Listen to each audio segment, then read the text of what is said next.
Totoo ngang mambabarang kayo? Anong gagawin mo sa akin? Huwag kayong lalapit! Huwag! Aalis na po ako! Huwag niyo lang po akong papatayin! Wala akong ginagawa masama. Marami lang ako inaasikaso. At anong masama sa paglabas-labas ko, Han? Isa pa, kesa magmukmuk ako sa pangungulila sa'yo, edi nilibang ko na lang ang sarili ko kasama mga katrabaho ko. Mas okay na yun kesa mambabae ako. Isa pa, alam mo namang hindi ko magagawa yun. Kayo ni Miggy ang buhay ko kaya wala kang dapat ipag-alala. Sana nga, Han, dahil hindi kita mapapatawad sa oras na malaman ko na niloloko mo ko. Hinding-hindi. Kuya, talaga bang nagagawa mong lokohin si Ate Lori? Hindi niya man lang inisip ang nararamdaman niya. At ikaw, babae, hindi mo ba nakikita kung ano sinisira mo? Naninira ka ng pamilya. Ahas ka. Sa dami lang pwede mong tuklawin yung may asawa pa. Ang lungkot pa ng buhay mo para sirain ng isang masayang pamilya, ha? Tapos na. Ngayon, hihintayin naman kayo ng impyerno upang muling pagbayaran ang kasalanan nyo dito sa lupa. Kung isa sa mga araw na ito ay muli tayo magkikita-kita, nasisiguro ko na matutuwa akong makita kayo roon upang ipaalala sa inyo ang mga kawalang hiyaan ninyo. Taon 2009, Quezon. Bandang 9:00 ng gabi, patakbong tinungo ni Arnel ang bahay ng kanyang kasintahan. Bahagya siyang nakainom nung mga oras na yon. Napapailing naman si Aling Gaying sa kanyang silid habang hawak ang isang itim na kandila at nag-uusal ng mga kakaibang salita. Napatigil na lamang yon para puntahan ang kanyang apong si Rika sa silid nito. Rika, buksan mo tong pinto. Kausapin mo naman ako. Rika, patawarin mo na ako. Lintik na ito Saksakan ng kulit. Aba, konting-konti na lang talaga babarangin ko na yung buwisit na yan. Ano na naman kaya ang pinag-awayan nila? Rika, ano? Wala ka bang balak itaboy ang ulol na asong tahol ng tahol sa labas? Ay, Lola Nay, huwag niyo na lang po siyang pansinin. Sigurado ako na magsasawa din siya sa kakasigaw. Kapag hindi mo kinausap at pinaalis siyang si Arnel, ay ako lalabas dyan. Alam mo kung paano ko patatahimikin ang lalaking yan. Nakakarindi at nakakahiya sa mga kapitbahay natin. Ay, paulit-ulit niya na lang ho akong dadramahan para mapatawad ko siya at pagkatapos ay babalik din naman siya sa dati niyang gawi. Balik sa bisyo at mambababae pa rin naman. Aba, hiwalayan mo na habang maaga pa. Marami pang matinong lalaki dyan. Bakit ka magtsatsaga sa katulad niya? Sabihin na natin na wala kang makikitang kapintasan sa mukha pero hindi ka naman kayang buhayin. Kapag yan ang nakatuluyan mo, araw-araw masakit ang ulo mo sa pangungonsume. Sige na, kausapin mo na at tuldukan mo na ang relasyon ninyong mas magulo pa sa... Ay, nako! Napilitan na lamang pagbuksan ni Rika si Arnel. Agad pa yung yumakap sa kanya ng mahigpit. Sabi ko na nga ba, hindi mo talaga ako kayang tiisin. Hindi dahil pinagbuksan kita ng pinto at pinapasok kitang muli sa bahay namin, nakalimutan ko na mga kasalanan mo sa akin. Mahal, sorry na. Pangako magbabago na talaga ako. Hindi ko naman sinasadya ang mga nangyari. Siyempre, lasing lang ako noon tapos nagkatampuhan tayo kaya malungkot ako at nadala lang ako ng sitwasyon. Kaya pumatol ka sa iba? Nakakadiri ka? Hindi dahilan na lasing ka, malungkot o kahit na ano pa man. Lasing ka lang pero imposible na hindi mo alam at kayang kontrolin ang sarili mo kung talaga mahalaga ako sa'yo. Hindi ka sana magpapadala sa kahit anong tukso. Sadyang babaero ka lang talaga at higit sa lahat, manloloko. Hindi ka na magbabago, Parnel. Kaya mabuti na rin na mag-usap tayo ng masinsinan at maging malinaw na rin sa atin ang lahat. Hindi ko na kaya magtiis pa sa relasyon natin. Mahal kita, pero mas kailangan ko ang sarili ko. Kailangan ko nang piliin ang sarili ko dahil punong-puno na ako. Pagod na ako sa relasyong ito. Ayoko na. Maghiwalay na tayo. Rika, huwag naman ganito. Hindi ko kaya mawala ka sa akin. Hindi ako papayag. Tama na, Arnel. Kahit ano pang gawin mo, hindi na magbabagong isip ko. Ang totoo, matagal ko na tong gustong gawin. Hindi mo ako masisisi dahil paulit-ulit kitang pinatawad. At ikaw, wala ka nang ginawa kundi paulit-ulit akong saktan. Hindi ka na magbabago pa, kaya tinatapos ka ng lahat sa atin. Makakaalis ka na. Hindi tayo maghihiwalay. Papatayin na lang kita kesa hiwalayan mo ako at pakinabangan ka ng iba. Anong sabi mo? Ang lakas na loob mo para pagbantaan ng apo ko, ah. Ang tagal ko nang nagtitimpi sa iyong lentik ka. Hindi ka ba marunong umintindi o bobo ka lang talaga? Ayaw na sa iyo ng apo ko. Kaya mabuti pa, umalis ka na. Kung ayaw mong pagsisihan buong buhay mo ang gagawin ko sa iyo. Gusto mo bang pabulain ko yung bibig mo sa kinatatayuan mo ngayon, ha? Dinuro ni Lola Gayeng si Arnel habang nanlilisik ang mga mata na nakatitig sa binata. Nanlamig ang katawan ng lalaki at dahan-dahang napahakbang ang paa papalabas ng bahay. Ha? Totoo nga mambabarang kayo? Anong gagawin mo sa akin? Huwag kayong lalapit. Huwag! Alis na po ako. Huwag niyo lang po akong papatayin. Binabalaan kita. Huwag na huwag mo nang guguluhin pa ang apo ko. Dahil sinisiguro ko na hindi mo magugustuhan ang parusang gagawin ko sa iyo. Naintindihan mo? Ano pang hinihintay mo? Tumakbo ka na habang may pagkakataon ka pa. Takbo! Apo, kuhanan mo nga ako ng tubig. Anak ng... Agad namang tumungo sa kusina si Rika at bumalik. Dala ang isang baso ng tubig at iniabot sa kanyang lola. Sa pagkakataong yun, ramdam niya ang pagmamahal na ibinibigay sa kanya ng kanyang lola nanay. Yun na kasi ang nagpalaki sa kanya mula nang iwanan siya ng kanyang sariling ina. Hindi niya man kadugo ang matanda, ay batid niyang higit pa sa ina ang pagmamahal na ibinubuhos noon sa kanya. Heto na ho, uminom po muna kayo. Masyado niyo naman tinakot yung tao. Ayan tuloy. Abat, mukhang nag-aalala ka pa rin sa mokong na yun, ah. Hindi mo ba narinig yung sinabi niya? Pinalaki kita na maayos at ganyang kaganda tapos pagbabantaan ka lang niya. Ang kapal na mukha niya. Isa pa, hindi naman ata tao yun. Hayop siya. Hayop! Ayan, tama na kasi Lola. Baka mamaya kumapano pa kayo dahil sa kanya. Ay, sana madala na siya. Ayaw ko na makitang pagmumukha niya. Sapat na sa akin na nariyan kayo at alam ko na kayo ang totoong nagmamahal sa akin. Kaya kahit ano mangyari, wala akong dapat ikatakot dahil nandyan kayo para sa akin, Lola. Paano yan, Apo? Tumatanda na ako't lahat-lahat darating ang araw na hindi man natin tanggap o maaaring pareho tayong hindi pa handa. Maaaring mawala ako o ikaw naman tong malayo sa akin. Hindi naman pwedeng dito ka lang palagi sa tabi ko. Sa tingin nyo, kaya ko kayang iwanan mag-isa kayo dito? Dito lang ho ako. Makakahanap din ho ako ng magandang oportunidad dito na hindi ko kakailanganin pang iwanan kayo. Aalagaan ko rin po kayo katulad ng pag-aalaga nyo sa akin mula nung maliit pa lamang ako. Huwag mong alalahanin yan. Bukal sa kalooban ko na mahalin, alagaan at palakihin ka na maayos. Kahit mag-isa lang kitang itinaguyod at wala akong kaalam-alam sa pagiging ina.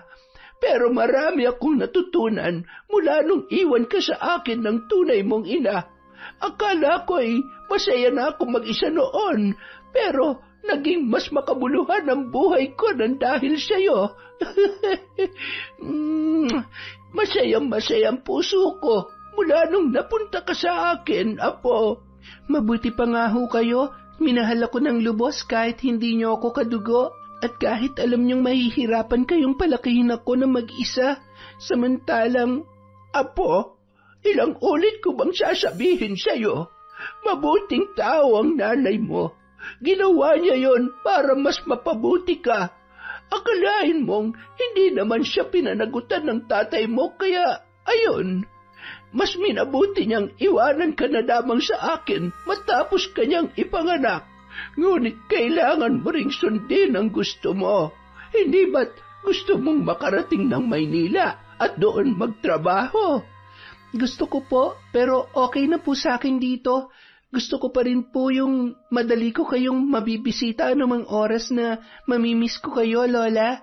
May nakausap na ho akong nanay ng kaklase ko. Marami daw siyang mga kakilala na naghahanap ng mga kasambahay dito sa probinsya.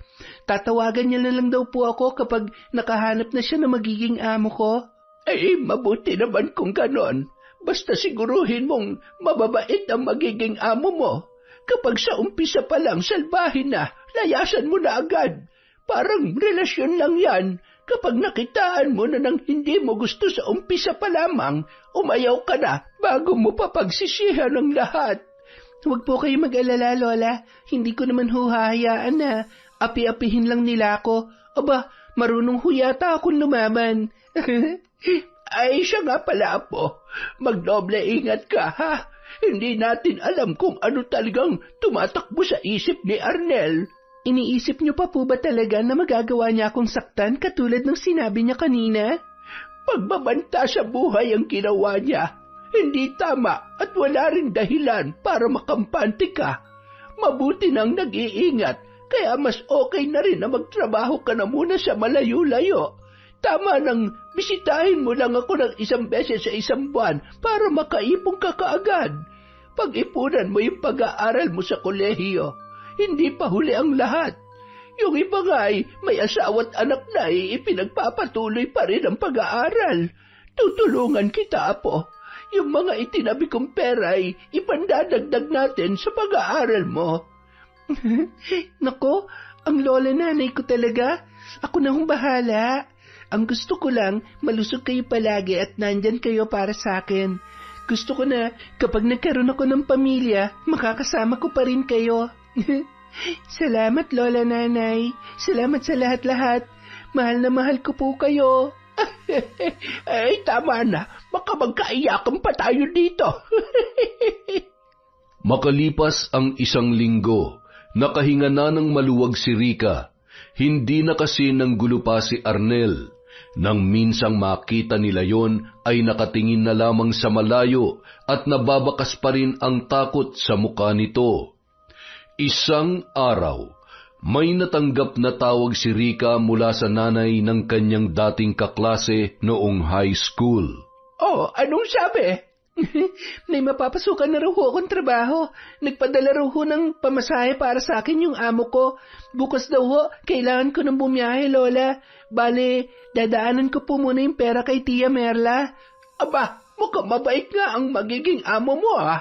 Ay siya, mag-asikaso ka na ng mga gamit mong dadalhin.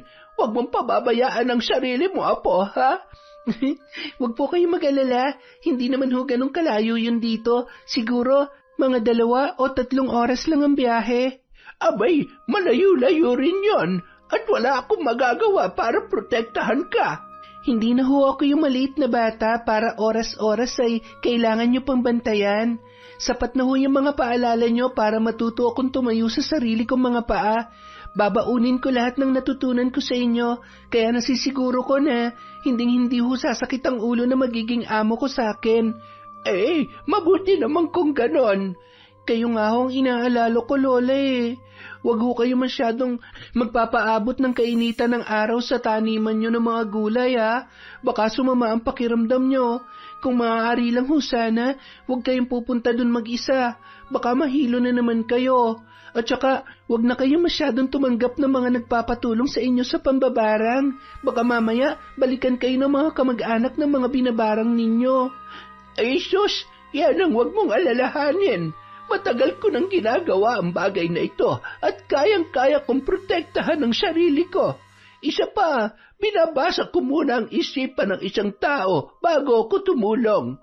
Hindi sa lahat ng pagkakataon, biktima ang lumalapit sa akin kung minsan ay mga taong punong-puno ng puot dahil sa inggit. Mga taong hindi masaya para sa kaligayahan ng iba. Ay, mamimiss kita, Lola Nanay. Basta kapag hindi tayo magkasama, kailangan nating maging malakas at ingatan ang sarili natin para sa isa't isa, ha? Pag-uwi ko sa susunod na buwan, kung sakaling papayagan ako ng amo ko, bibilhan ko kayo ng bagong damit at papalitan ko na rin ho yan tsinelas ninyo. Ano? Abat manipis at luma lamang ito pero matibay na matibay pa rin. Isa pa, paborito ko kaya ito. Pati na rin itong duster ko. Ang mabuti pa ibilhan mo ko ng panty, Apo. Yung kulay pula sana. Alam mo namang paborito kong kulay yon.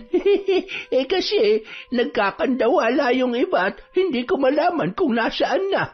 Naitabi mo ba? Lola, wag ho kayo magagalit sa akin ha. Ano ho kasi, itinapon ko na ho yung iba para hindi nyo na ho maisuot. Bukod po sa butas-butas na, maluwag na ho ang garter at parang kasing edad nyo na yung mga yon. Pambihira ka naman talaga, oo. Kaya naman pala. Akala ko naman ay ninakaw pa nung gurang na mukhang manyakis nating kapitbahay. Lola Nani talaga. Mabait naman ho si Tatang Karyo. Sadyang pakindat-kindat lang ho ang mata nun. Manirisim ho yata.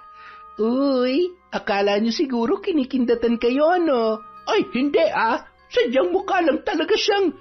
siya, tama na nga. Halika na, mag-impake na tayo ng mga damit mo at baka kung saan pa mapunta ang usapang ito. Kinabukasan, maagang umalis si Rica dahil pupuntahan niya pa ang bahay ni Aling Merla. Nang makarating doon, agad namang iniabot sa kanya ang pamasahe at nakausap niya na rin ang kanyang amo dahil tinawagan yon ni Aling Merla para ipaalam na bibiyahe na ang dalaga. Lubos namang nagpasalamat si Rica bago tumungo sa terminal ng bus. Ipinahatid pa yon sa asawa ni Aling Merla dahil pumapasada rin yon ng tricycle. Agad naman yung nakasakay ng bus at eksaktong papaalis na rin nung sila ay dumating.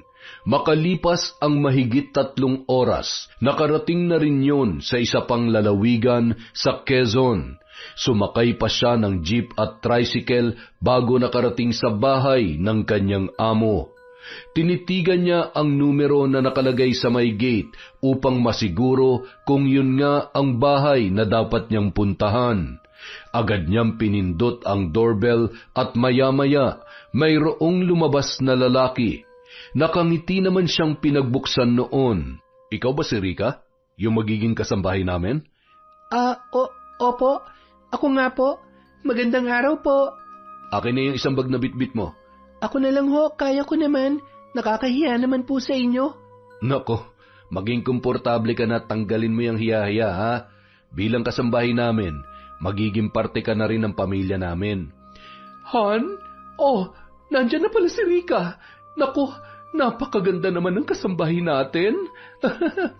Tuloy ka, si Miggy nasa school pa. Siguradong matutuwa siya kapag nakita ka niya. Ilang taon ka na? Magto-22 na po sa susunod na buwan, ma'am. Ate at kuya na lamang ang itawag mo sa amin ni Sir Bobby mo. Feel at home. Tara, sumabay ka na sa amin at magtatanghalian pa lamang kaming dalawa. Hinintay ka talaga namin at nagluto ako. Ituturo ko sa iyong lahat ng paboritong ulam na mag-ama ko para hindi ka mahirapan sa kung anong lulutuin mo para sa kanila. Samahan mo na lang muna siya sa magiging kwarto niya. Ako nang bahala maghain ng pagkain. Thank you, Han. Kita mo, ang bait ng asawa ko, no? Oo nga po, mukhang mabait po si Kuya Bobby. Maswerte ho kayo sa kanya. Salamat. Salamat dahil siyang ibinigay sa akin ng Diyos. Siya nga pala, habang mas maaga pa sasabihin ko na sa iyong totoong estado ng pamilya namin. Si Miggy, yung anak namin, ampun namin mag-asawa pero tinuring ko siya na parang sarili ko ng anak. Hindi na kasi ako magkakaanak dahil wala na akong ovary.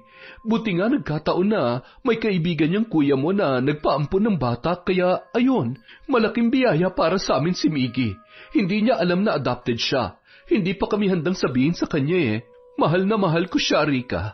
Kaya kapag nakaalis na ako, ikaw na ang bahala sa kanya, ha? Ay, ang totoo, nahirapan ako magdesisyon kung susundin ko ang pangarap ko na makapagturo sa ibang bansa dahil iniisip ko pa lang na mapapalayo ako sa kanila napapaluhan ako. Buti na nga lang supportive ang asawa ko. Sabi niya sa akin, matagal ko nang pinapangarap na makapagturo sa ibang bansa at minsan nang magkaroon ng ganitong pagkakataon. Kaya ayun, itutuloy ko kahit talagang mahihirapan ako. Para rin naman to sa amin. Lalong-lalo na sa pag-aaral ni Miggy at dagdag na rin sa savings.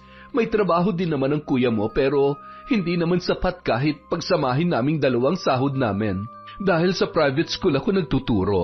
Hindi nga kakasyang pansahod ko sa iyo eh. Kamamatay lang kasi ng biyanan ko. Siya sanang magbabantay kina Miggy. Pareho po pala kami ni Miggy. Hindi rin po kasi ako totoong anak ng kinamulatan kong ina. Talaga? Opo, sabi niya po sa akin, hindi raw po kasi pinanindigan ng tatay ko yung nanay ko nung ipinagbubuntis ako, kaya siguro ipinamigay niya na lamang ako. Anong naramdaman mo nung malaman mong ampun ka? Nasaktan ka ba? Umiyak ka ba? Hinanap mo ba yung tunay mong mga magulang?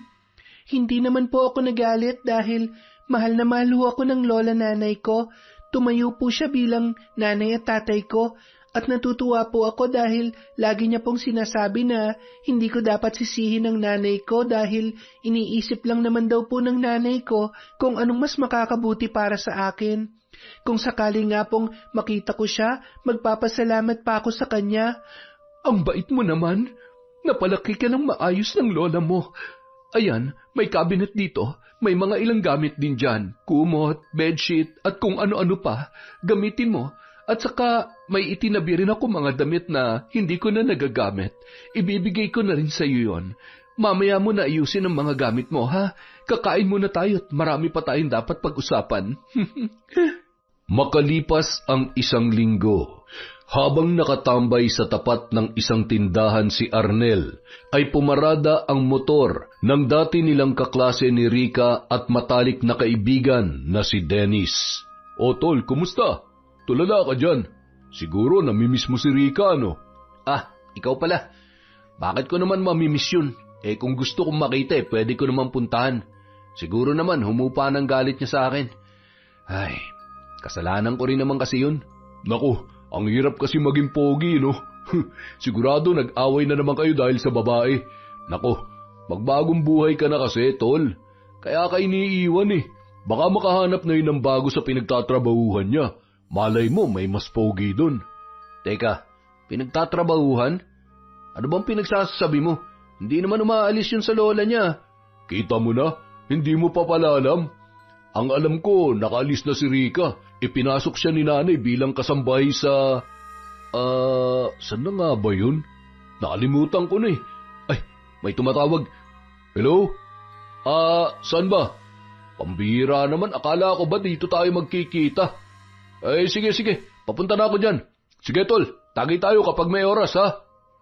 Agad na pinaharurot noon ang motor at hindi na pinansin pa ang noon ay makikiusisa pa sana na si Arnel. Kailangan ko malaman kung nasan siya. Kahit nasan ka man, hahanapin kita. Kailangan nating ayusin ang relasyon natin. Hindi ko hahayaang itapon na lang ang ilang taon nating relasyon. Mahal naman kita eh, at kaya ko pa namang ayusin ang lahat para lang mapatawad mo ko. Hindi ko hahayaan na maagaw ka sa akin ng iba. Mababaliw ako kapag tuluyan ka na wala sa buhay ko. Mahal na mahal kita, Rica. Sa kabilang banda, Oh anak, kapag nakaalis na si Mami at nasa work ang daddy mo, huwag masyadong makulit kay Ate Rica, ha? Okay po, Mami. Huwag matigas ang ulo kapag sinabing bawal, ha? Huwag ding makikipag-away sa school at laging gagawin ang school homeworks. Okay po, Mami. Alam niyo po, tinuruan ako ni Ate Rica sa math assignment ko kahapon. Ang galing-galing niya rin po magturo, Mami. Pwede rin po siya mag-teach like you. Ibig sabihin, matalino at magaling din sa klase ang Ate Rica mo. Hayaan mo, kapag sinuwerte at nakaluwag-luwag, pwede natin siyang tulungan makapag-aral sa kolehiyo. Hindi ba? Gusto mo ba yon, Rica? Ate, pangarap ko po makapagtapos ng pag-aaral at hindi ko po tatanggihan ang alok ninyo. Ipagdadasal ko ho na maging maayos ang trabaho nyo at maging ligtas kayo palagi. Isa hong malaking blessing na makilala ko kayo. Napakabuti po ng puso ninyo. Dahil mabuting tao ka rin, kahit sandali ka pa lamang namin nakakasama, sobrang gaan agad ng loob ko sa iyo. Kampante akong aalis at sa iyo maiiwan na mag-ama ko. Pakiramdam ko nga, para nakitang nakababatang kapatid eh. Masyado naman seryosong pinag-uusapan nyo. Pwede bang sumali? Hello, baby boy. Bango ah. I love you. Namiss ka ni daddy ah. Kiss ko muna. Napapasarap lang ang kwentuhan naming tatlo at kinakausap ko rin tong uniko iho natin. Sabi ko magbait sa ate Rica niya kapag nakaalis na ako. Ginabi ka yata ngayon? Overtime? Ang daming tinatapos na trabaho sa office eh. Sakit nga ng katawan ko eh at inaantok na rin ako. Sobrang nakakapagod ang araw na to. Ganun ba? Teka, kakain na tayo. Rica, maghain ka na at kakain na tayo at nang makapagpahinga na rin tayo. Miggy, anak, tulungan mo si Ate Rica. Okay po, Mami. Ako na po maglalagay ng plates, Ate Rica. Aba, ang sipag at very good naman talaga ang anak ko ah. Manang-mana ka talaga sa amin ng mami mo. Kanino pa ba naman magmamana yan? Habang nag-aasikaso si Rica at Miggy sa kusina, inihanda naman ni Lori ang pamalit na damit ng kanyang asawa habang nagkukwentuhan ang dalawa. Alam mo, Han, kapag tinititigan ko si Miggy habang lumalaki, lalo mo na siyang nagiging kamukha. Ganun raw talaga kapag lagi na nating nakakasama. Kaya, sino makakapagsabi na hindi natin siya totoong anak? Anak natin siya. Kahit anong mangyari, tayo lang ang mami at daddy niya. Nung mga oras na yun, hindi nila inaasahan na maririnig ni Miggy ang kanilang pag-uusap. Ampun ako? Totoo po ba yun? Hindi niyo po ako totoong anak? Miggy, sandali lang. Magpapaliwanag kami ng daddy mo. Anak ka namin. Mahal na mahal ka namin, hindi ba? Oo, hindi ka galing sa tummy ni Mami dahil hindi na pwedeng mag-baby si Mami eh. Kaya dumating ka sa buhay namin ng daddy mo. Anak, sorry. Sorry kung sa ganitong paraan mo pa nalaman. Gusto lang namin sanang sabihin sa iyo sa panahon na alam naming maiintindihan mo na. Anak, huwag ka nang umiyak. Higit pa sa isang ina ang pagmamahal na binibigay sa iyo ng mami mo. Ni minsan, hindi sumagi sa isip namin na hindi ka nang galing sa amin. Anak ka namin. Kami ang nagpalaki sa iyo at kami lang ang mami at daddy mo. We love you, anak. Nasaksihan ni Rica ang tagpong yun. Maging siya ay napaluha nang makita kung gaano naggulat at nasaktan si Miggy sa kanyang nalaman. Puno ng katahimikan ang kanilang hapunan. Nung nasa loob na ng kanilang kwarto, nagpaalam si Miggy sa kanyang mami Lori at daddy Bobby. Pwede po bang kay Ate Rica muna ako tatabi? Anak, nagtatampo ka pa rin ba? Galit ka ba sa amin ng daddy mo? Yumuko lamang ang bata at hindi napigilan ang pagpatak ng kanyang luha. Sige anak, kung saan ka mas komportable ngayon. Mahal na mahal ka namin, ha? Agad nang lumabas ng pinto ng kwarto si Miggy at tumungo sa kanyang Ate Rica. Mas lalo naman naging emosyonal si Lori nung mga oras na yun. Bakit naman kung kailan paalis na ako ay saka pa nangyari ito? Natatakot ako. Paano kung maapektuhan siya dahil sa nalaman niya? Paano kung isa sa mga araw na ito, ipilit niyang hanapin ng mga totoo niyang magulang? Han, kilala kong anak natin. Alam mo, natural lang naman yung reaksyon niya. Sigurado ko na nagpapalipas lang yun ng sama ng loob. Nabigla lang siya sa nalaman niya. Tayo lang ang kikilalanin niyang mga magulang. Wala nang iba. Huwag ka nang umiyak. Hayaan mo, bukas na bukas, kakausapin ko ulit siya bago ako pumasok sa trabaho. Matalino at mabait si Miggy. Kahit bata pa lang siya, nasisiguro ko na maiintindihan niya ang kanyang sitwasyon. Samantala, huwag ka nang umiyak. Alam mo, Miggy, napakaswerte mo dahil sila nagpalaki at naging mami at daddy mo. Alam mo, nakikita at nararamdaman ko kung gaano ka nila kamahal. Alam mo ba na pareho tayo? Ako kasi, iniwan ako ng nanay ko sa lola nanay ko, kaya siya na nagpalaki sa akin. Hindi ko naranasan na magkaroon ng tatay. Hindi katulad mo, may mami at daddy ka na sobrang mahal na mahal ka. Pero alam mo, nung nalaman ko yung totoo, hindi ako nagalit At lalong hindi ako umiyak kasi sobrang mahal na mahal din ako ng lola ko. Kaya dapat magpasalamat na lang tayo na napunta tayo sa mga naging magulang natin. Maswerte tayo na may mga taong kaya tayong mahalin kahit hindi naman talaga natin sila kadugo. Kaya huwag ka nang malungkot. Halika nga dito, yayakapin na lang kita na mahigpit. Matulog ka na at bukas kausapin mo na sila, ha? Tumango naman si Miggy na gumaan na ang pakiramdam matapos marinig ang kwento ng kanyang ate Rika. Humigayon katabi si Rika habang hinihimas-himas ang buhok nito hanggang sa nakatulog na. Ilang minuto lamang ay sumilip si Lori sa kwarto ni Rika. Ate, nakatulog na po si Miggy. Salamat, Rika. Naaawa ako sa kanya. Alam kong nasaktan siya. Huwag kayong mag-alala. Kinausap ko po siya kanina. Lilipas din ho yung tampo niya sa inyo. Salamat, Rika. Mabuti na lang at nariyan ka para kay Miggy. Sige na, magpahinga ka na rin. Good night. Kahit papaano, nakahinga naman ng maluwag si Lori. Bumalik yon sa kanilang silid at nadatnan na abala ang kanyang asawa habang hawak ang cellphone nito. Sino yan, Han? Gabing-gabi na. Si boss. May tinatanong lang tungkol sa trabaho. Mahiga ka na. Matulog na tayo. Alanganing oras na. Hindi mo na dapat sinasagot yan. Tapos na ang oras ng trabaho. Wala namang problema. Tsaka importante lang yon. Oh, kumusta? Tulog na ba si Miggy? Oo. Buti alam na alam din ni Rika kung paano pakakalmahin yung anak natin.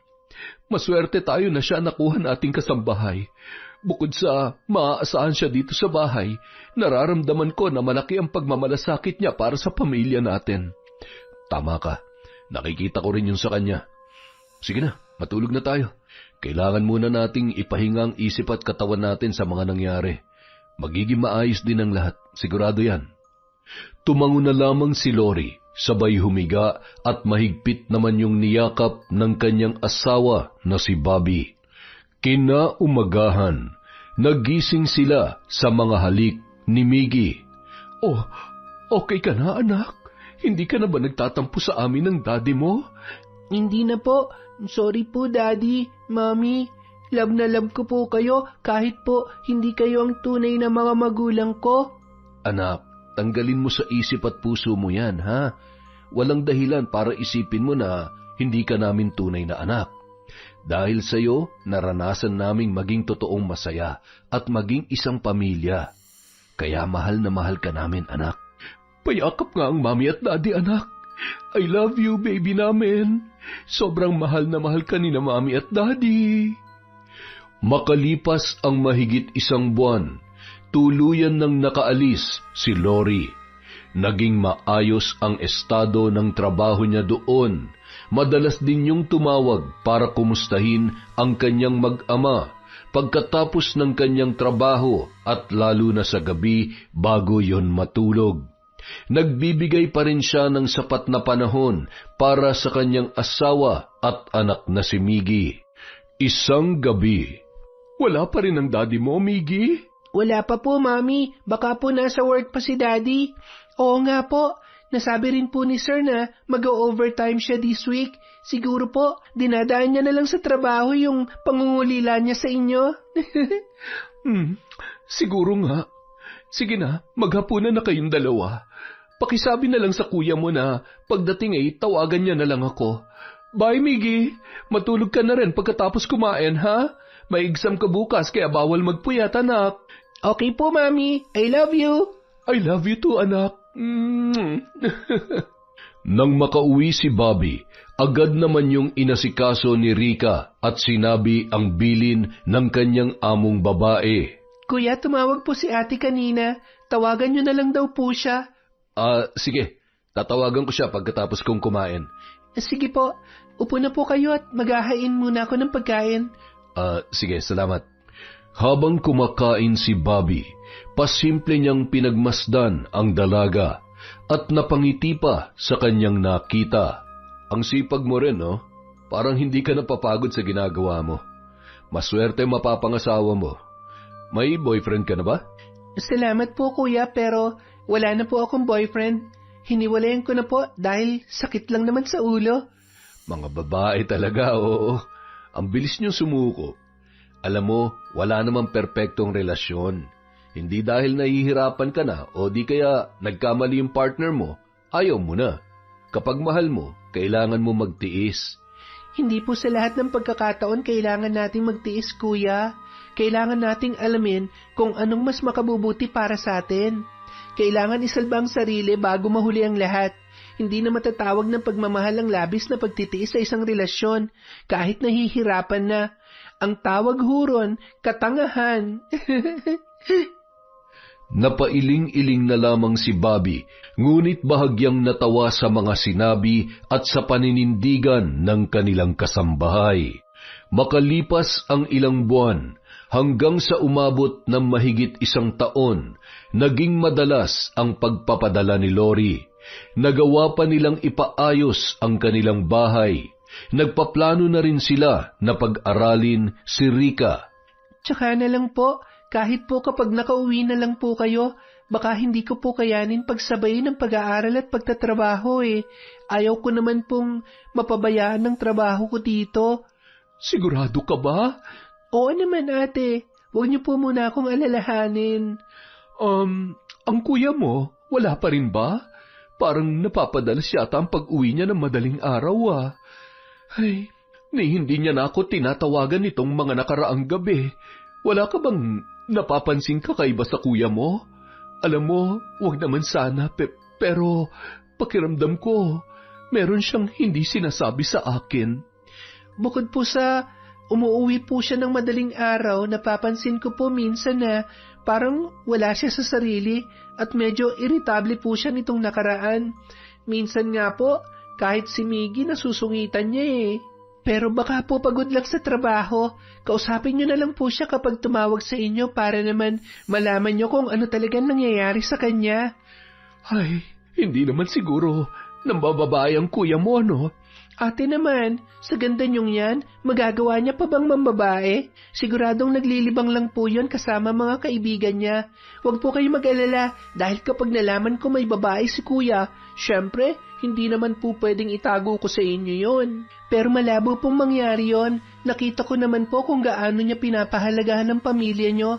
Tsaka wala na siyang dahilan para maghanap pa ng iba. Maganda kayo, sexy at sobrang bait. Hinding-hindi niya kayo magagawang ipagpalit. Alam mo naman ang mga lalaki kapag hindi na ibibigay ang pangangailangan nila. Yun ang nagtutulak sa kanila para gumawa ng kalokohan kahit gaano pa nila kamahal ang kanilang asawa. Siguro para lang po yun sa mga mahihina at mga nagpapatalo sa tukso. Ay, naalala ko tuloy yung loko kong ex-ate. Ganyan na ganyan. Hindi na nga maayos ang buhay niya, nagawa pa mambabae. Ay, basta, wag po kayo mag-alala. Siya nga po pala si Miggy, perfect yung exams niya kahapon. Ayun, nakatulog pagkatapos kong kumain at mag-review. Napakasipag talaga mag-aral ng anak ko. Hindi ko na siya iistorbohin, siguradong pagod siya. Ikaw, magpahinga ka na rin. Huwag masyadong magpakapagod, ha? Ate, sanay na po ako. Mas magkakasakit po ako kung wala akong ginagawa. Kumusta na nga pala ang lola mo? Umuwi ka nung nakaraan, hindi ba? Okay naman po siya. Sandali lang po ako doon. Buti, hindi ka nakita nung ex mo. Sino nga yon? Si Arnel ba yon? Wala naman ho sa lugar namin yon. Siguro nakahanap na rin ng trabaho. Mabuti naman ho para makatulong siya sa mga magulang niya. Samantala, habang nagmamaneho ay natanaw ni Bobby ang isang lalaki na noon ay nasa tapat ng kanilang bahay. Nakasuot yon ng kulay itim na jacket at sombrero. Binusenahan niya pa at agad na nagtatakbo papalayo. Mula ng gabing yon, pinaalalahanan niya si Rika na magdoble ingat sa pag-aakala na posibleng magnanakaw ang nakita niya sa labas ng kanilang bahay na tila ba nagmamasid. Kahit saan po talaga may mga magnanakaw, pero wag po kayo mag-alala kuya. Alerto naman po ako at lagi rin nakasara ang pinto kapag mag-isa o di kaya ay kami lamang ni Miggy ang nandito. Sige na, magpapahinga na muna ako. Kumain na ako sa labas kaya hindi na ako sasabay sa inyo ni Miggy ng hapunan. Ah, Kuya, sinisipon ka po ba? Allergy? hindi. Wala to. Sige na, asikasuhin mo na lang yung trabaho mo, lalo na yung anak ko. Tumango na lamang si Rika at napakunot noo habang pasimpleng sinundan ng tingin ang kanyang amo. Nung sumunod na araw, pagkatapos ng klase ay namasyal sa mall sina Rika at Miggy. Matapos maglaro at kumain ng bata, nagpaalam yon na iihi. Habang hinihintay si Miggy sa may labas ng CR ng mall, natanawan niya ang isang pamilyar na muka na may kasamang babae.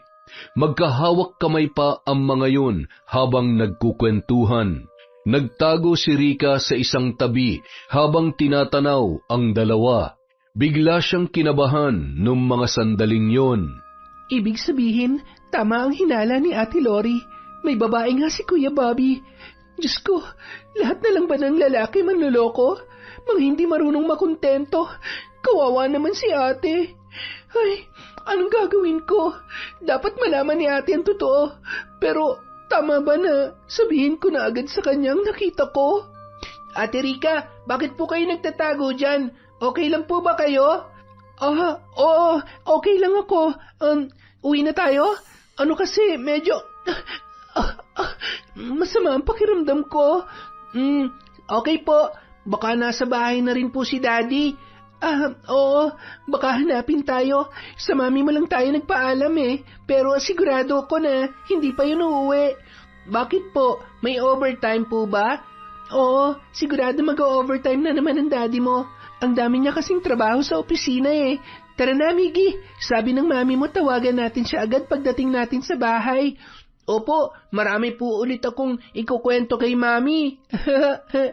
Ako rin sana eh. Kaya lang, ay... Ano yun, ate? Wala. Joke lang yun. Nang gabing yun, umiwas na lamang si Rika sa mga tanong ng kanyang among babae nang tumawag sila ni Miggy. Nagkunwari na lamang siya na maraming ginagawa. Kailangan ko munang siguruhin na tama yung nakita ko. Kung sakaling may relasyon sila ng babaeng yon, kailangan ko munang sakyan ang mga nangyayari. Kailangan kong gumawa ng paraan para malaman ang katotohanan. Nang makauwi si Bobby, agad siyang sinalubong ng kanyang anak. Daddy, pumunta kami kanina sa mall. Ano? Anong oras? Anong ginawa niyo ron? Rika, bakit naman kayo umalis na hindi nagpapaalam sa akin? Sorry po kuya, nagpaalam naman po kami kay Ate Lori. Tumawag po kasi siya bago kami umalis. At saka, saglit lang naman po kami doon. Naglaro at kumain lang po si Miggy tapos umuwi na po kami. Basta, sa susunod sasabihin niyo sa akin kung saan kayo pupunta. Para alam ko at mas maganda pa rin yung nag-iingat tayo. Mula nung gabing yun, mas lalong nakahalata si Rika sa kakaibang kinikilos ng kanyang amo. Madalas yon may kausap sa cellphone at kung minsan ay nakakalimutan pang tumawag kay Lori o di kaya naman ay dadating ng madaling araw na nakainom. Naging malakas din ang kutob ni Lori at namumroblema na sa kanilang sitwasyon. Alam ko namang marami akong pagkukulang sa kanya dahil nandito ako, kaya hindi ko magagampanan yon. Pero hindi niya ba nakikita kung para saan tong pagsasakripisyo ko? Dati naman hindi siya ganyan ah. Ay, mas makabubuti siguro kung babalik na lamang ako dyan. Baka kasi sa kagustuhan kong gumanda ang buhay namin, pag uwi ko, wala na akong asawang uuwian. Ate, wala naman pong mali sa'yo. Na kay kuya naman po kung magloloko pa siya. Ang panloloko ay isang desisyon, hindi aksidente lang. Ay, tama lang po na umuwi na kayo para malaman nyo kung ano ba talaga nangyayari sa kanya. Ilang buwan na lang naman matatapos na ang 2 taon kong kontrata. Hindi na ako pipirma ng panibago. Sayang sana. Kaya lang kung ganito namang walang kapayapaan ang isip ko, mahihirapan lamang ako. Nang gabi ring yun, wala akong ginagawang masama. Marami lang akong inaasikaso. At ano naman ang masama sa paglabas-labas ko, Han? Isa pa, kaysa magmukmuk ako sa pangungulila sa'yo, edi nililibang ko na lang ang sarili ko kasama mga katrabaho ko. Mas okay na yun kaysa mambabae ako. Isa pa, alam mo namang hindi ko magagawa yun. Kayo ni Miggy ang buhay ko, kaya wala kang dapat ipag-alala. Sana nga, Han, dahil hindi kita mapapatawad sa oras na malaman ko na niloloko mo ko. Hinding-hindi. Naging mas maingat na lamang si Bobby sa kanyang mga ikinikilos, hanggang sa sumapit ang 8 kaarawan ni Miggy. Nag-uwian na ang mga bisita at magliligpit na sana si Rica nang biglang mayroong nag-doorbell. Pinagbuksan niya yon ng gate at agad na bumungad ang nakataas na kilay ng isang babae. Yun ang babae na nakita niya sa mall kasama ni Bobby. Bakit ganyan ka makatingin? Hindi mo ba ako papapasukin? Sayang naman ang regalo kong to para kay Miggy. Hindi naman pwedeng iabot ko na lang sa'yo at baka masira pa. Matagal ka na bang katulong dito? Matagal na rin ho. Kayo ho, sino po ba kayo? Ngayon ko lang kasi kayo nakita. Halos kilala ko na rin po kasi ang mga malapit na kaibigan at kamag-anak ni na Ate Lori at Kuya Bobby. Mas importante pa higit sa kung sinong kaibigan at kamag-anak nila sa buhay ni Miggy at sa buhay ni Bobby. Huwag ka na masyadong maraming tanong at mas makabubuti rin kung ititiko mo na lang yung bibig mo at ipikit yung mga mata mo habang nandito ako. Ayaw ko kasi sa pakialamera at sumbongera. Naintindihan mo? Tiningnan pa siya noon mula ulo hanggang paa bago tumuloy sa loob ng bahay. Sinundan na lamang yun ng tingin ni Rica. Totoo pala na mas matapang ang kabit kesa sa original na asawa. Ang sarap mong kaliskisan. Ay, ang arte at maldita. Akala mo namang kagandahan. Para ka namang hipon, ganda ng katawan, tapo ng ulo. Wala ka namang pinatbat kay Ate Lori, kaya lang mukha kang malandi, kaya nadadala sa'yo si Kuya Bobby. Akala mo hahayaan ko na lang na lokohin niyo si ate? Sige lang, gumawa ka ng kalokohan. Kapag nakakuha na ako ng sapat na ebidensya, hindi ako magdadalawang isip na isumbong kayo. Nakakahiya at nakakadiri kayo. Samantala, anong ginagawa mo dito? Sabi ko naman sa'yo pupuntahan na lang kita eh. Paasa ka kasi eh. Ilang linggo ka ng ganyan. Pupunta tapos hindi naman. Iniiwasan mo ba ako? May usapan tayo, Bobby. Hindi mo pwedeng kalimutan yon. Hi, sino po kayo? Hi, Miggy. Ako nga pala si Mia. Heto, may dala akong regalo para sa'yo. Happy birthday, anak. Po, bakit po tinawag niyo akong... wala. Yung talagang tawag ko sa mga bata. Alam mo, halos kasing edad at ka-birthday mo rin kasi yung anak ko. Gwapo rin siya katulad mo dahil nagmana siya sa daddy niya. Okay po. Salamat po sa gift. Daddy, matutulog na po ako. Aba, napagod yata ang anak ko ah. Sige na anak. Kakausapin ko lang muna ang bisita natin. Rica, pasuyo naman kay Miggy. Pakisamahan mo muna siya sa kwarto. Magpahinga ka na rin. Bukas mo na iligpit yung mga yan. Tumango naman si Rica kahit batid niya na may kung anong pinaplano ang dalawa. Kitang-kita niya rin ang mga kakaibang tinginan ng mga yon. Yan ang gusto ko sa iyo eh. Ikaw talaga? Kunwari ka pa pero miss na miss mo rin naman ako, hindi ba? Dahil sa mapupusok na halik ng babae, natangay na ang dalawa sa kwarto at doon ay mainit na pinagsaluhan ang gabing yon. Hindi na nakapagtimpi pa si Rica. Nang makatulog na si Miggy, lumabas siya para usisain kung anong ginagawa ng kanyang Kuya Bobby at ng bisita nito. Dahil sa mga halinghing na nagmumula sa silid na bahagyang nakaawang ang pinto, nagkaroon siya ng pagkakataon na kunan ng larawan at video ang kataksilang ginagawa ng mga yun, hanggang sa hindi niya na napigilan pa ang kanyang sarili. Kuya, talaga bang nakakaya niyong lokohin si Ate Lori? Hindi niyo man lang inisip ang nararamdaman niya? At ikaw, babae, hindi mo ba nakikita kung anong sinisira mo? Naninira ka ng pamilya. Ahas ka. Sa dami ng pwede mong tuklawin niyo, may asawa pa. Ang lungkot ba ng buhay mo para sirain ang isang masayang pamilya, ha? Alam mo, kanina pa ako nagtitimpi sa pakialamerang to. Huwag mo akong husgahan. Dahil sa totoo lang, wala ka namang alam.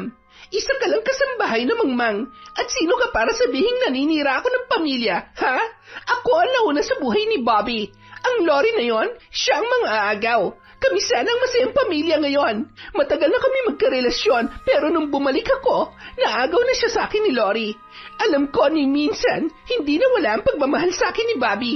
Nung nagkita kami ulit, may nangyari sa amin at hindi ko inaasahan na magbubunga yon. Dahil hindi niya naman ako kayang panindigan, minabuti kong ibigay sa kanya ang bata matapos ko manganak at para muling ipagpatuloy ang buhay ko. Ako ang nanay ni Miggy. Kaya ka gumagante at hinahayaan mo maging kabit ka lang? Ano pa man ang dahilan, hindi pa rin tama ang ginagawa mo. Kaya para matapos ng lahat ng to, kailangan tong malaman ni Ate Lori. Isasend ko sa kanya lahat ng picture ng kababuyan ninyo. Yan ang wag na wag mong gagawin. Akin yung cellphone mo. Akin na sabi. Nilingon ni Mia ang isang malaking vase at malakas niyang inihataw yon sa likod na bahagi ng ulo ni Rika. Bigla na lamang nandilim ang paningin ng dalaga at bumagsak sa kanyang kinatatayuan. Ha? Anong ginawa mo? Pinatahimik ko. Yun naman ang gusto mo, di ba?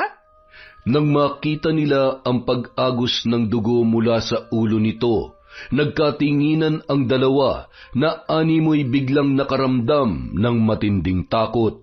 Pinatay mo siya? Anong gagawin natin?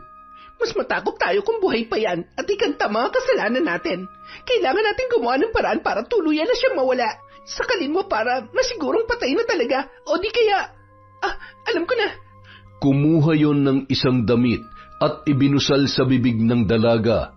Nang hingirin yon ng tali at sako kay Bobby, pinagtulungan nilang itali ang kamay at paa ni Rika bago isinilid sa sako. Agad namang nilinisan ni Bobby ang dugo sa sahig. Pagkatapos ay isinakay nila yon at dinala sa karatig baryo at tinapon sa may estero malapit sa isang ilog. Patawarin mo ko, Rika. Kailangan ko lang gawin to. Seryoso ka ba? Umiyak ka ng dahil sa babaeng yan? Kapag nagpadala ka sa konsensya mo, siguradong makukulong tayo pareho. Tara na at baka may makakita pa sa atin dito. Agad nilang pinaarangkada ang kotse pabalik sa bahay. Umalis na rin agad si Mia matapos kuhanin ang kanyang bag, habang naiwan naman na tuliro si Bobby na takot pa rin sa mga nangyari. Samantala, pilit na kinukuha ng isang lalaki ang isang sako sa estero. Sinundan niya kasi ang sasakyan ni Bobby sa pag-aakala na sakay noon si Rika. Saksi siya kung paano tinapon ang sako na hindi niya malaman kung ano ang laman. Hindi tumigil si Arnel hanggang sa nakuha niya yon at agad na binuksan. Tinanggal niya ang damit na nakabusal sa bibig ng babae, pati na rin ang tali sa kamay at paa nito. Ha? Rika? Rika, gumising ka! Anong ginawa nila sa'yo? Gumising ka! Humingi siya ng tulong sa mga taong naninirahan sa baryo upang dalhin ang dalaga sa ospital nang mapansin niya na humihinga pa yun. Mukhang kritikal na ang kondisyon niya at hindi naaabot pa sa ospital Napakawalang awa naman ang may gawa nito sa kanya. Bilisan niyo na ho, Manong. Hindi po siya maaaring mamatay. Hindi siya pwede mawala sa akin. Makalipas ang 1 linggo, matapos sumailalim sa operasyon dahil sa namuong dugo sa utak nito, ay nagising na rin si Rika. Nagulat siya nang makita ang isang pamilyar na muka. Anong ginagawa mo dito? Anong ginawa mo sa akin? Ang sakit ng ulo ko. Yan, nagagalit ka na naman kasi. Ako nagdala sa'yo dito pero hindi ko alam kung ano ba talaga nangyari sa'yo. Maliban sa nakita ko kung paano ka itinapon ng amo mong lalaki at yung babaeng kasama niya, hindi ko nga alam na ikaw palang laman ng malaking sako na yun Gusto ko sanang mag-report sa mga pulis pero ayaw naman kitang pangunahan kaya minabuti kong hintayin kang magising. Buti nga nagising ka ni. Ay, magpalakas ka muna at kapag magaling ka na, tsaka natin babalikan ang mga taong may gawa nito sa'yo. Siya nga pala, papunta na rin dito yung lola nanay mo. Sasamahan daw siya ni tatay. Hindi ko muna ipinaalam sa kanya nung hindi pa maayos ang lagay mo dahil ayoko naman na mag-alala pa siya ng sobra-sobra. Teka, paano mo ba nalaman na sinusundan mo ba ako, ha? Ikaw ba yung lalaking palaging umaaligid sa labas ng bahay? Oo, ako yun. Pasensya na. Nagbabaka sakali lang naman ako na makita ka. Alam ko namang hindi mo pa ako napapatawad pero gusto ko lang din makasiguro na okay ka at ayaw ko namang tuluyan na mawala ka sa akin. Sira ka talaga, no? Hindi mo pa rin talaga ako. Aray! Oh, yan kasi. Magpagaling ka muna bago ka magalit. Oo na. Pumunta ka paggaling ko. Salamat sa pagliligtas mo sa buhay ko pero hindi ibig sabihin nun. Bayad ka na sa panloloko mo sa akin, ha? Kita mo yung nangyari sa akin? Bunga rin to ng isang malaking panloloko. Isang malaking sikretong natuklasan ko kaya gusto nila akong patahimikin. Mga walang konsensya.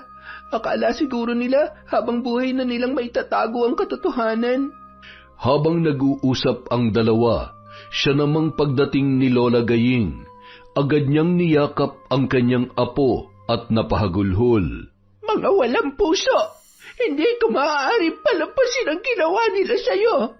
Hindi sapat na may pakulong natin sila.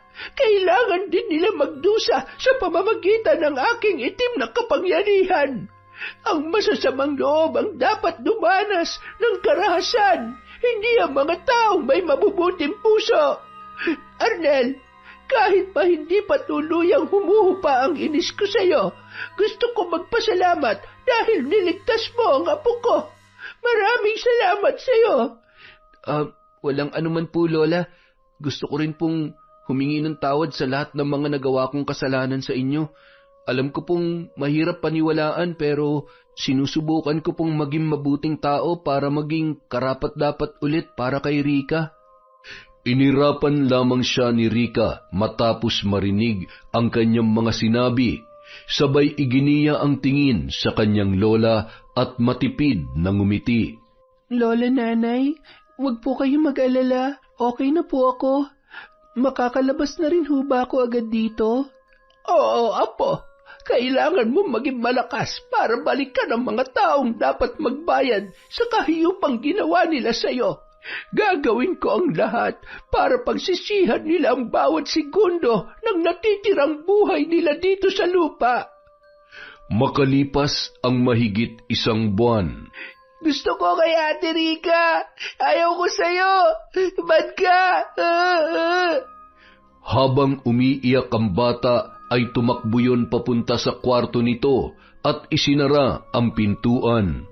Masyado kang choosy, ha? Tatamaan ka talaga sa akin. Ano nangyayari dito? Teka, bakit ang kalat ng bahay? Sino ka? Nasaan si Rika? Hello? Kayo po ba si Ma'am Lori? Ang asawa ni Bobby? Ano po ako? Ako po yung naging kapalit nung magnanakaw ninyong kasambahay? Si Rika? Oo, yun nga. Naikwento po kasi yun sa akin ni Sir. Si Rika? Magnanakaw? Hindi totoo yan. Hindi niya magagawang magnakaw. Alam nga naman ho, ako ang nagsisinungaling. Hey, akin ho yung mga gamit nyo. Dadalhin ko na sa kwarto ni Bobby, ni Sir Bobby. Tulog pa po kasi siya kasi pagod na pagod siya kagabi. Bigla namang lumabas ng kwarto si Bobby na noon ay nagising dahil sa ingay na kanyang naririnig. Ha? Anong... Han? Bakit hindi mo sinabing uuwi ka pala? Mukha namang hindi ka na interesado kung uuwi pa ako o hindi.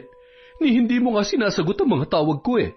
Well, hindi naman nakapagtataka dahil alam ko naman na kung anong pinagkakaabalahan mo ngayon. Ngayong nandito na ako at hindi na ako aalis pa. Hindi na natin kailangan ng katulong, lalo na kung hindi naman maalam sa bahay. Tingnan mo nga itong itsura ng bahay natin. Ang kalat. Siguro ganito rin karumi ang pagkatao mo, no? Anong sabi mo? Akma na sanang sasampalin yon ni Mia nang biglang pinilipit ni Lori ang kamay ng babae. Han, tama na yan. Ano ba nangyayari? At talagang nagmamaang-maangan ka pa, ha? Ang kapal ng pagbumuka ninyo. Mga taksil, napakasama nyo. Ilang sandali pa, nagdatingan na rin ang mga kapulisan upang hulihin sina Bobby at Mia. Han, Ano to? Wala akong ginagawang mali. Wala akong kasalanan. Wala akong ginawa kay Rika. Bitawan niyo nga ako, ano ba? Hindi ko alam ang binibintang niyo. Bitawan niyo ako, sabi! May sapat kaming ebidensya para hulihin kayo, kaya sa presinto na lamang kayo magpaliwanag. Nang makaalis ang mga yon, ay pumasok si Lori sa kwarto ng kanyang anak. Yakap noon ang kanyang larawan habang nakatalukbong ng kumot at umiiyak. Mami ko! Mami! Anak, sorry at ngayon lamang si Mami. Sorry. Mami, nawawala po si Ate Rika. Iniwan niya po ako. Mami, huwag na kayong alis, please. Ayaw ko na kay Yaya Mia. Ayaw ko sa kanya, Mami. Ba't siya? Pinapalo niya ako. Tahan na, anak. Huwag ka mag-alala. Hindi na ako aalis sa tabi mo. At alam mo ba, makakasama ulit natin si Ate Rika. Hindi kanya iniwan. May masama lang na nangyari sa kanya. I love you, anak. Hindi magiging madali para sa atin ang mga pagbabago at pagdadaanan natin bago maging maayos ang lahat. Pero ipinapangako ko na kakayanin ko para makapagsimula tayong muli. Kahit tayo na lamang, anak ko. Ano pong ibig niyong sabihin, Mami? Anak, nagsinungaling sa akin ng daddy mo. Marami siyang sikreto at kasalanan na itinago sa akin. Marami siyang pagkakamali na dapat niyang itama. Mahigpit na yakap na lamang ang ibinigay ni Miggy sa kanyang ina nang napahagulhol na yon. Samantala, nagulat si Bobby nang makita ang babae na nakangisi at nakatitig sa kanya. Anong ginagawa mo dito? Minumulto mo ba ako? Ang lakas ng loob mong itapon ako sa estero, tapos ngayon halos maihi ka na yata sa salwal sa takot? Huwag ka mag-alala, buhay na buhay pa ako, kaya nga nandyan ka eh. Malinaw kung naihayag ang lahat ng ginawa mo sa akin at maging ang pagtataksil mo kay Ate Lori. Hayop ka. Kasalanan mo pala kaya nasira kami mag-asawa. Mapapatay kita! Ako pa ang may kasalanan? Tanga ka ba? Kasalanan mo yon. Walang ibang dapat sisihin dito kundi ikaw. Ikaw at ang kabit mo. Huwag ka masyadong magalit dahil nagsisimula pa lang akong maningil sa pagtangka niyong pagpatay sa akin. Magdasal ka na mapadpad ka sa langit dahil bago ka pa man makarating sa pangalawang buhay, sisiguruhin ko magiging impyerno ang buhay mo dito sa lupa. Anong pinaplano mo? Ha? Rika, bumalik ka rito! Kapag nakalabas ako rito, mapapatay kita! Sige nga, paano ka makakalabas sa mga rehas na yan? Itong tatandaan mo, hindi namin hahayaang makalabas ka pa dyan ng buhay. Diyan ka na mamamatay, mabubulok at pagpipiestahan ng uod at langaw. Mas aalingasaw ka pa higit sa mabahong basura at putik sa estero. Makalipas ang ilang gabi, hawak ni Lola Gaying ang larawan at ilang mga damit na ibinigay sa kanya ni Lori. Pinuntahan niya pa mismo ang bahay noon dahil gusto niya ring kumustahin ang lagay ni Rika. Nataon naman na bakasyon noon kaya kasama niya si Miggy na labis namang natuwa nang muling makasama ang kanyang ate Rika. Sigurado ka ba na bukal sa kalooban mo na barangin ko ang magaling mong asawa? Sigurado ho ako. Walang mapaglagyan ng galit na nararamdaman ko. Mula palang umpisay, niloloko at pinibilog niya na pala ang ulo ko. Hindi ko nagugusto yung makasama at makita pa siya. Gusto ko nang tuluyang mawala siya sa buhay namin ni Miggy.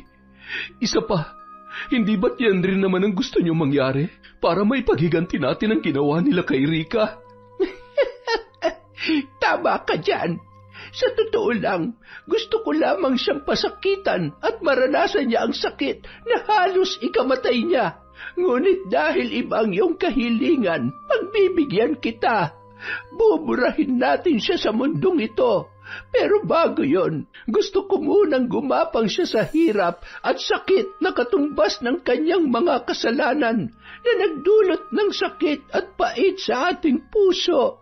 Higit sa lahat, Pagsasamahin natin sila ng kabit niya.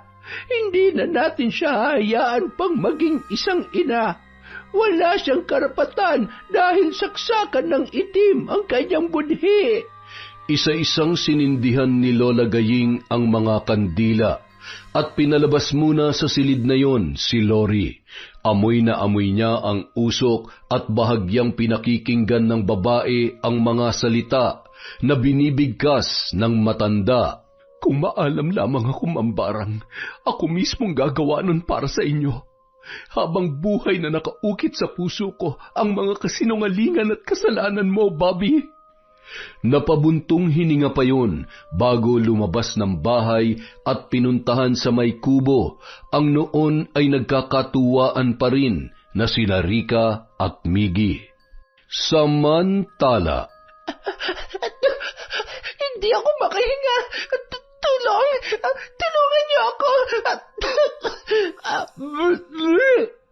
naglingunan ang mga kasamahan noon sa selda nang kumalansing ang malalaking kalawang himpako sa sahig. Kasabay noon ay ang paglabas ng malalaking linta at mahabang bulate sa kanyang ilong.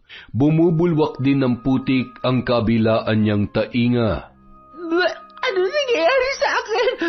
Tulungan niyo ako. Ayan, kabit pa more. Todas ka ngayon.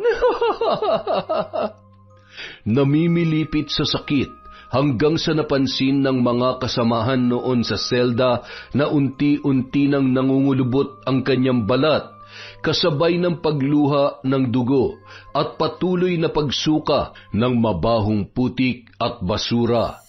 Inilabas na lamang yun sa selda at bago pa man mabigyang lunas ay agad na yun binawian ng buhay. Nang mga sandaling yun, inuuntog naman ni Bobby ang kanyang ulo sa pader at naghihiyaw ang lalaki. Pakiramdam niya puputok na ang kanyang ulo sa sobrang sakit na animoy hinahampas ng matibay na bagay at tinutusok ang kanyang utak ng kung anong matulis na bakal. Nanginginig ang kanyang kamay habang napapahiyaw na animoy pinipilipit ng napakalakas.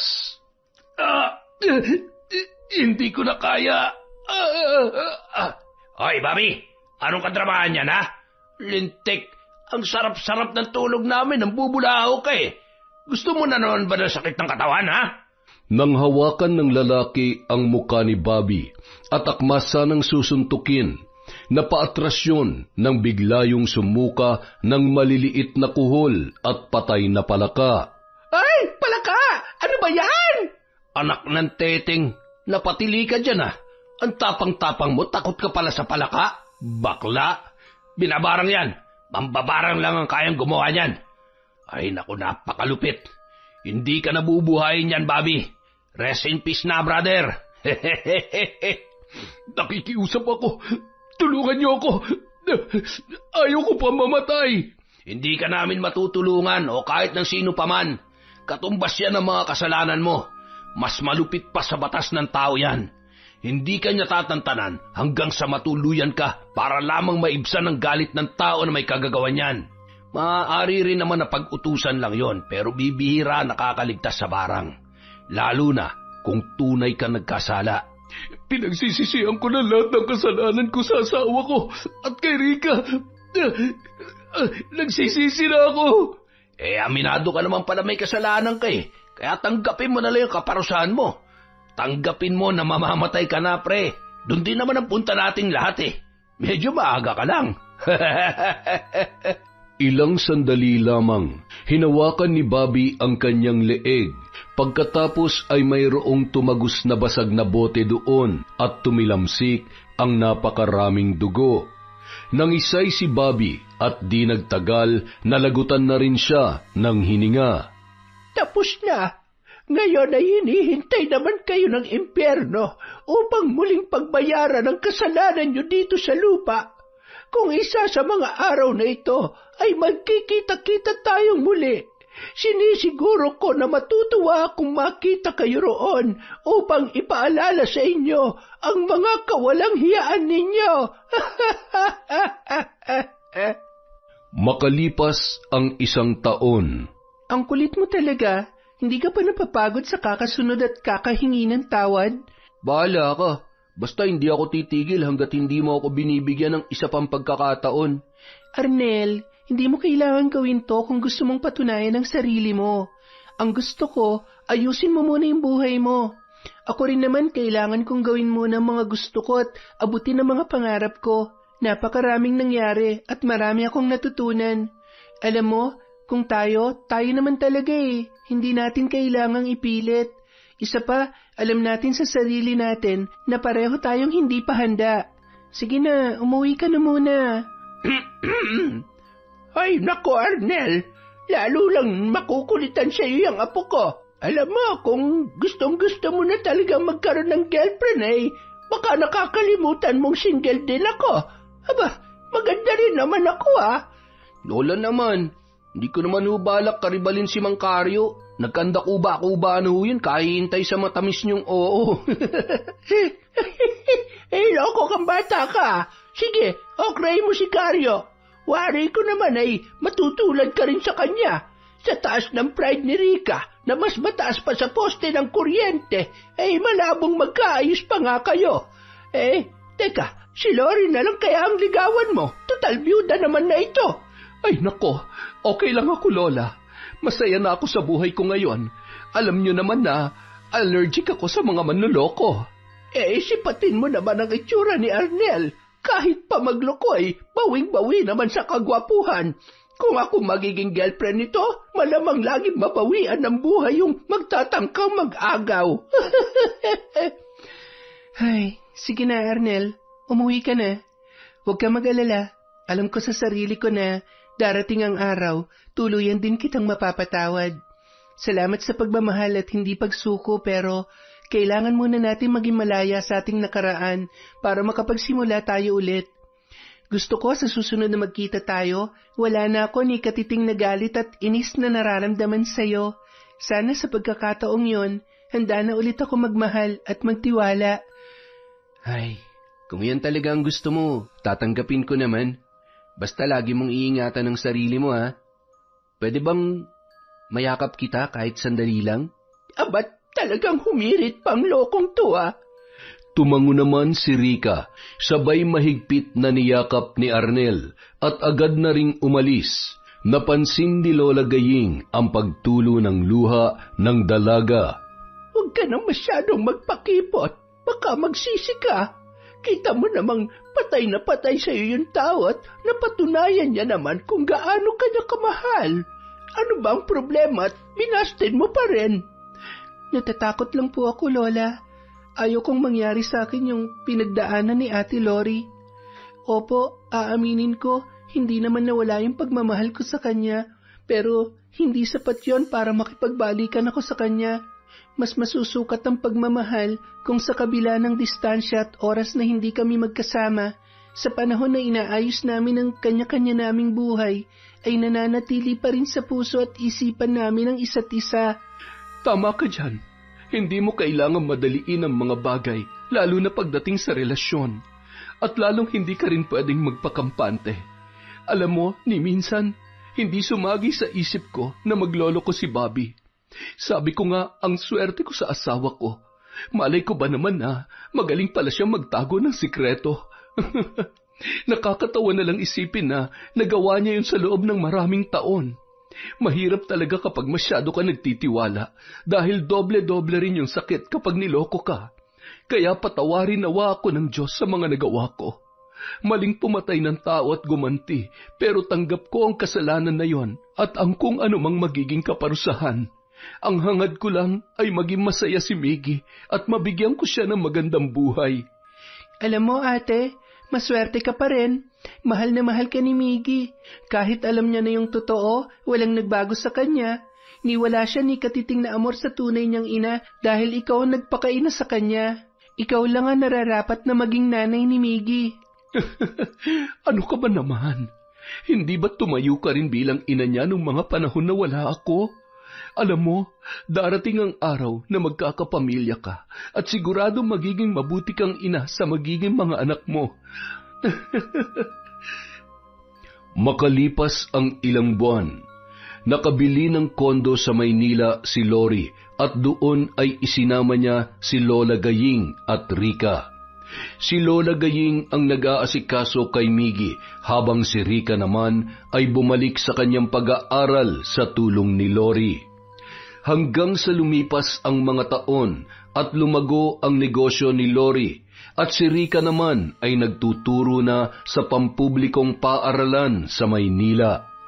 Isang araw, habang namimili si Rica sa isang department store, bigla na lamang may tumapik sa kanyang balikat. Sabi ko na nga ba, ikaw yan eh. Kumusta? Ano yan, para sa anak mo? Anak ko? Wala pa akong anak, no? Gagamitin ko to sa school. Binibigay ko sa mga bata. Mabuti naman kung ganun. So, teacher ka na pala? Oo. Ikaw, kumusta ka na? Kakauwi ko lang galing sa ibang bansa. Nagtrabaho ko bilang factory worker tapos nag-ipon para makapagsimula ng negosyo at syempre gusto ko rin magkaroon ng sariling pamilya. Wow, congrats! Mabuti naman kung ganon. Masaya ako para sa'yo. Baka naman pwedeng maging abay sa kasal mo. Ayoko nga. Pwede wag. Sige, dyan ka na nga. Uy, sandali lang. Ito naman, di na mabiro. Nagagalit ka na agad, di pa nga ako tapos magsalita eh. Ayaw kong maging abay ka dahil gusto ko, ikaw ang bride ko. Yun ay kung may pag-asa na akong bumalik sa buhay mo. Ay, linawin mo kasi agad. Tara na. Tara na, as in, pakasal na tayo? Hindi kasal agad. Marami pa tayong dapat pag-usapan. Marami tayong dapat ikwento sa isa't isa katulad ng dati. Tapos ililibre mo ako. Ay hindi pala, ang term ay kailangan mo akong i-date. Okay lang ba? Oo naman. Sobrang na-miss kita. Uy, yakap agad. Ano ba, nakakahiya. Kahit kailan, hinding-hindi ko ikahihiyang ipagsigawan kung gaano kita kamahal. I love you, Rica! Mahal na mahal kita! Hoy, nakakahiya, pinagtitinginan na tayo dito. Kahit kailan talaga sakit ka sa ulo. Okay lang, ang importante, mahal mo pa rin ako. Oo na, ang kulit mo. Yun, isa na namang magandang kwento mula sa Kwentong Enteng. Maraming salamat po sa pagtsatsaga, sa pakikinig, at sa walang sawang pagsuporta. Dahil dyan, meron po ulit tayong shout out. Simulan po natin kay Dayan De Chosa. Hi po kay Ricardo Sequeña. Happy birthday kay Grayson Rivera sa January 11 from Mami MJ Rivera. Hi kay Sydney Crosswind, kay Richard Flores, kay Medalina, kay Glovina Perales, Ami Viray, Angie Angara. Hi din po kay Mel Santarita, kay Rosel Granada, kay Febe Rañada, Jennifer Camacho, Pureza Tagiwalo, Marisa Staples, kay Manny Maniego, Matilde Abelera, hi kay Gay Somodio, kay Len TV2, Juvelin Camacho, kay Jubel Baldonasa, kay Chuchay Kulit, hi din po kay Violeta Buhay, kay John Chris, Lucille De Lima, kay Vicky Abut, kay Hanalyn Channel, hi din po kay Sandro Gar of Kristen Bakery, Tapas, Capiz, hi din po kay Finky Rusi 14, kay Asia Salim Aldoseri. Hi din po kay Rhea Abinza, kay Samuel Acedilia, kay Jackie De Milan, kay Jocelyn Morilia. Shout out kay Sylvia Marie Alegre, kay Billy Ray, Jenny May at Ray Buendia from Lucy Buendia. Hi po kay Robert Crimen, kay Jessie Alegre, kay Amy Carbonilla, kay Rosemary Casonete, kay Jerlyn Abordo, Amy Bug, kay Gemma De Ocampo, hi kay Susan Lebrera, hi kay JV Abdullah, kay Randy Domingo from Richard or Ricardo Domingo. Hi din po kay Sol de los Santos, kay Celia Tolentino, Bamba Katana, Leia Isogon, Roslyn Jimenez, Cards Gracilia. Hi din po kay Nympha Navarro, Charlene Gumansing, Mike Mar Tubilan. Hi kay Josephine Marcaida, sa Usman Abregana at Amuale family from Norsen TV. Hi po kay Maria Jeline Canto, Virginia Pontillas, kay Peter Tom Galindez. Hi din po kay Catalea Soto, Jelana Amanda, Igorotang Pobre. Shoutout din po kay Sheena Enriquez, kay Aaron, kay Elaine Cardiente, Evelyn Reyes, Edison Gonzalez, Christine Victorino, kay Gerald Fermanis, kay Raquel Shibata, Isagani Minya. Hi din po kay Raimundo Gatmen. Hi kay Arlene Consensino, Chrisjel Mamado, Angelina Ay, kay Vilma Bautista, Jonah Lopez, kay Roxanne Gaudicos, Jessica Sobremonte, Angelina Ignacio, Alfreda Alano, Irma Umali. Hi din po kay Dizon Nena, Norin Nacionales, at Marites Manabat. Sa mga hindi po natin nabanggit, marami pa po tayong susunod na videos. Maraming salamat po sa walang sawang pagsuporta sa Kwentong Enteng.